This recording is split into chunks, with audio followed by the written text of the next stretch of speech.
Assalamualaikum warahmatullahi wabarakatuh. Kami dari kelompok 2 ingin memaparkan materi tentang kapitalisme, neoliberalisme, dan globalisasi.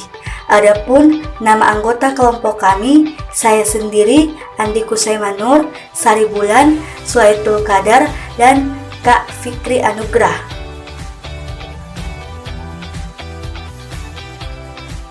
Yang pertama, tahap-tahap perkembangan kapitalisme. Secara garis besar, tahap-tahap perkembangan kapitalisme dapat dibedakan menjadi 4 kategori. Yang pertama adalah kapitalisme murni. Ciri-ciri yang menandai kapitalisme murni antara lain, yang pertama adalah kepemilikan dan pengendalian swasta atas sarana produksi, yaitu modal.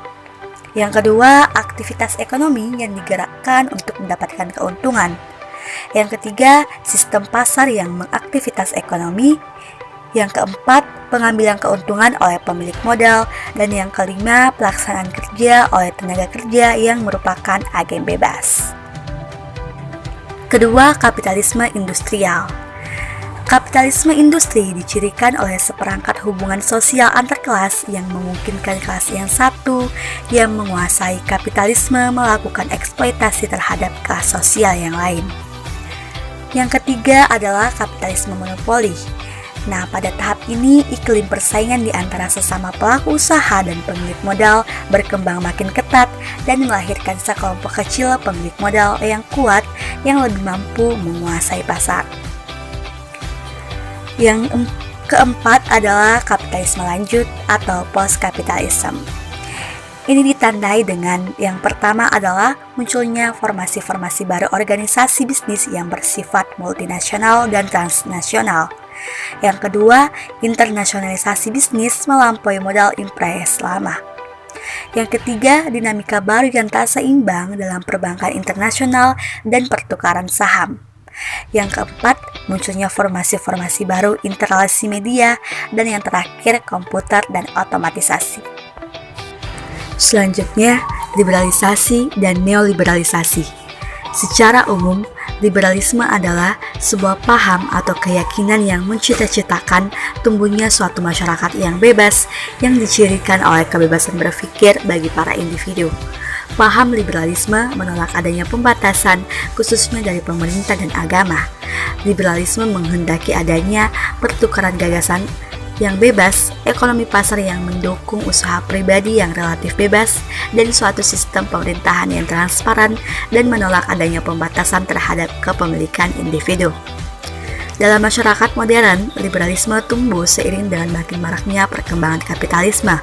Liberalisme atau untuk konteks saat ini lebih tepatnya disebut neoliberalisme, yakni suatu teori ekonomi politik yang menyatakan bahwa kesejahteraan manusia paling memungkinkan cara meliberalisasikan kebebasan-kebebasan yang dicapai dengan keterampilan-keterampilan entrepreneurial, dan menempatkan kebebasan dan keterampilan itu ke dalam suatu kerangka pranata yang dicirikan oleh hak milik pribadi yang kuat, pasar bebas, dan perdagangan yang bebas.